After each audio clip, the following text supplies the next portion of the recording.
मानसिक विक्षिप्त रोगियों के डॉक्टर और सेवक बने अधिवक्ता संजय शर्मा, जिन्होंने अभी तक लगभग 1100 से अधिक रोगियों का इलाज कराया है, उनको विश्व दिव्यांग दिवस पर 3 दिसंबर को राष्ट्रपति द्वारा सम्मानित किया जाएगा। वे राष्ट्रपति द्वारा प्रशस्ति पत्र और सम्मान राशि से विशिष्ट नागरिक सम्मान से सम्मानित होंगे। ये सम्मान उन्होंने अपने स्वर्गीय पिता अंजनी कुमार शर्मा को समर्पित किया है। गौरतलब है कि मानसिक रोगियों के इलाज करने का जिम्मा संजय शर्मा करीब 34 वर्षों से अपने कंधों पर उठाए हैं। उन्होंने कहा कि ना ही उनका कोई एनजीओ है और ना ही कोई सरकार से सहायता मिलती है, बल्कि अपनी निजी खर्च और कार्यपालिका तथा न्यायपालिका के सहयोग से ये कार्य कर रहे हैं। अब तक उनके द्वारा किए गए कार्यों पर राष्ट्रपति द्वारा विज्ञान भवन में विश्व दिव्यांग दिवस को 3 दिसंबर को उन्हें सम्मानित किया जाएगा।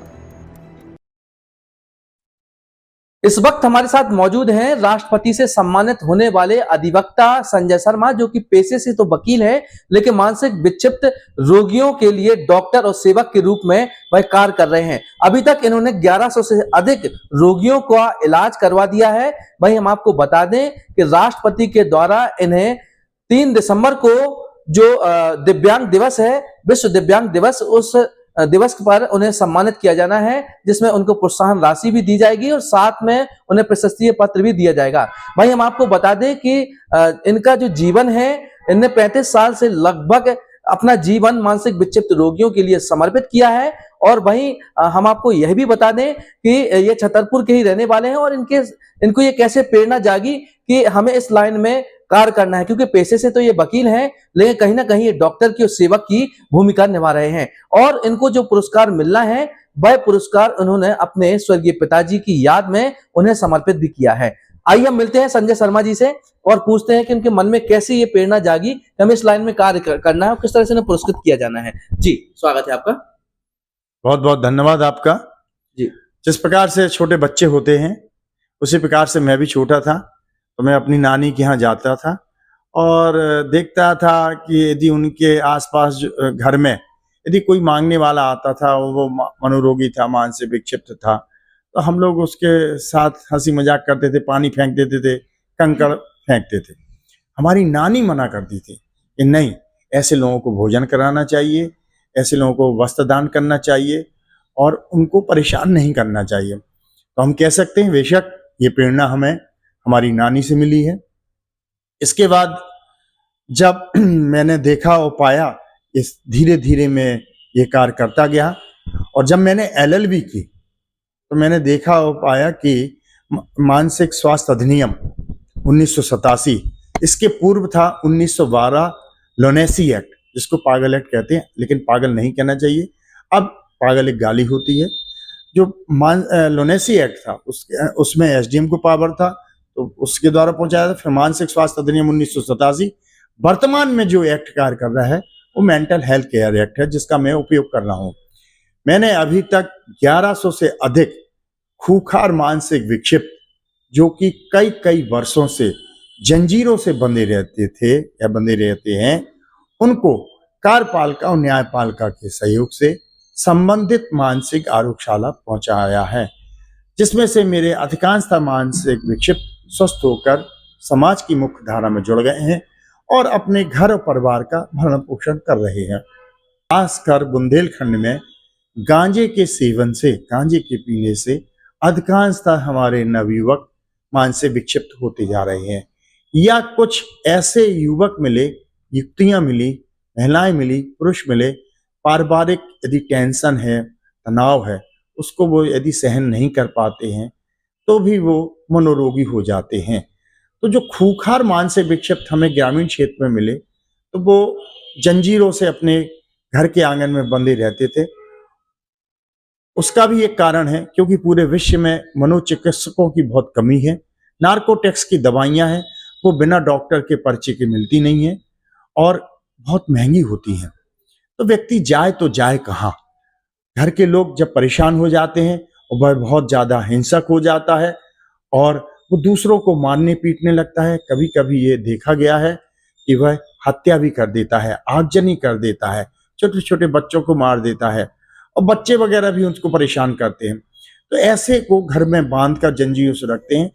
जैसे ही मुझे ज्ञात होता है आपके माध्यम से या किसी भी अन्य माध्यम से, तो मैं रेस्क्यू ऑपरेशन करता हूं और रेस्क्यू ऑपरेशन करके कार्यपालिका न्यायपालिका के सहयोग से उनको एक प्रक्रिया है इसमें कि उसको सर्वप्रथम हम पुलिस के माध्यम से उसका रेस्क्यू ऑपरेशन करेंगे, मेडिकल बोर्ड से उसका मेडिकल कराएंगे, तदुपरांत हम न्यायालय में पेश करके एक उससे आदेश बनता है और मानसिक आरोग्यशाला भर्ती करने के एक आदेश करते हैं।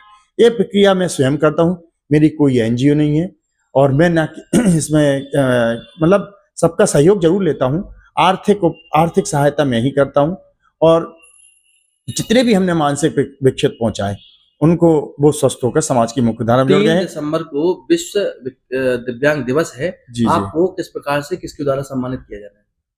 निश्चित ही मेरे कार्यों का ये सम्मान है, व्यक्ति विशेष का सम्मान नहीं होता है।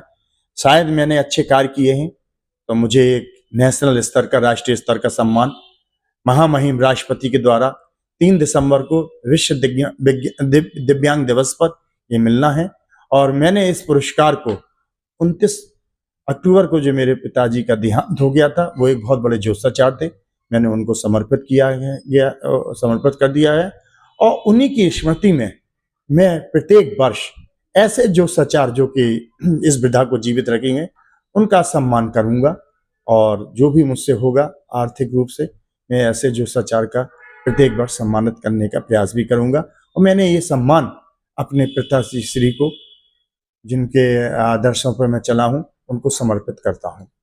इस सम्मान जो आपका होना है उसका क्या नाम है? उसका नाम है विशिष्ट नागरिक सम्मान। ये नेशनल स्तर का सम्मान है, राष्ट्रीय स्तर का सम्मान है, ये देश का सम्मान है। दिव्यांग जनों के लिए जिनने बहुत अच्छा कार्य किया है, तो ये विशिष्ट नागरिक सम्मान मुझे 3 दिसंबर। अभी तक कितने लोगों को आप इलाज करा चुके हैं? मैंने 1100 से अधिक खूंखार मानसिक, वैसे हमने 16 महीने जिला चिकित्सालय छतरपुर में शिविर भी लगाए हैं, उसमें 7000 से अधिक हमारे मनोरोगी आए। कोई भी व्यक्ति मनोरोगी हो सकता है। मैं आपके चैनल के माध्यम से ये भी बताना चाहता हूं कि आज बहुत तनाव का दौर चल रहा है, हर व्यक्ति तनाव में जीवन जी रहा है और हर व्यक्ति एक दूसरे से आगे निकलने की ओर में लगा हुआ है। वह अपने लिए समय नहीं निकाल पाता है। हर चीज के टेस्ट होते हैं, शुगर के लिए टेस्ट होता है, बीपी के लिए टेस्ट होता है, विभिन्न प्रकार के टेस्ट हैं, आजकल कैंसर के लिए भी है, लीवर के लिए, लेकिन मनोरोग के लिए कोई टेस्ट नहीं होता है। हमें मालूम भी नहीं चलता कि कब हम मनोरोगी हो गए हैं, कब हम मेंटल CMD मतलब कॉमन मेंटल डिसऑर्डर के कब हम शिकार हो गए, हमें मालूम नहीं चलता है। और धीमे धीमे जब रोग बढ़ता जाता है तो कोई भी मानसिक विक्षिप्त मनोरोगी अपने आप को मनोरोगी नहीं मानता है। क्यों नहीं मानता है? कितने वर्षों से आप ये सेवाएं दे रहे हैं? मैं विगत 34 वर्षों से ये सेवाएं कर रहा हूँ, मेरा 35 वर्ष में ये प्रवेश हो चुका है। आप वकील हैं, वकील होने के साथ साथ आप कहीं ना कहीं डॉक्टर और सेवक के रूप में कार्य कर रहे हैं। जी जी जी। और आपके कई ऐसे कार्य हैं जो अपने आप में अद्वितीय हैं और प्रशंसनीय भी हैं। जी जी। तो आपको ये कैसे लगा कि हम इस लाइन में काम करें? जो तो आपने बताई है कि मैं नानी से हमें प्रेरणा मिली है। जी जी। और भी कोई कारण है क्या? नहीं, धीमे धीमे जैसे पढ़ते थे तो हमें अच्छा लगता था। आपको भी यदि किसी की जो खुशी, जो प्रसन्नता हृदय से मन में समाई रहती है, यदि आप किसी की जो विपत्तियों में है, यदि आप उसकी सहायता करते हैं तो निश्चित ही हमारा हृदय मन प्रफुल्लित होता है और हमें बहुत अच्छा लगता है। तो शुरू से मैं जैसे किसी की सहायता की, उसने हमें आशीर्वाद दिया तो अच्छा लगा। जब मैंने LLB की तब मुझे ये ज्ञात हुआ कि सबसे पहले LONASE एक्ट था, मेंटल हेल्थ केयर एक्ट 2017, मानसिक स्वास्थ्य अधिनियम 1987 भी रहा, तो मैंने उसका भरपूर उपयोग किया और निःशुल्क में सेवा करता हूँ।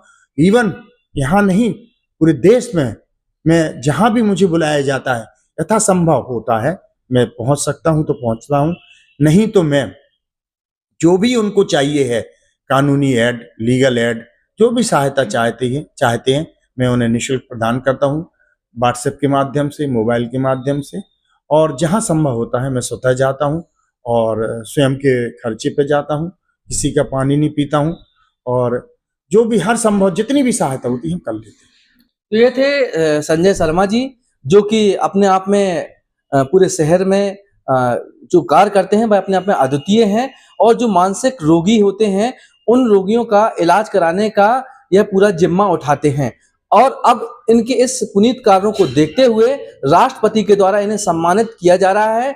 और वहीं 3 दिसंबर को विश्व दिव्यांग दिवस के दिन इनको राष्ट्रपति के द्वारा सम्मानित भी किया जाएगा और उन्होंने वह सम्मान अपने पूज्य पिताजी के स्वर्गवास पर उन्हें समर्पित किया है।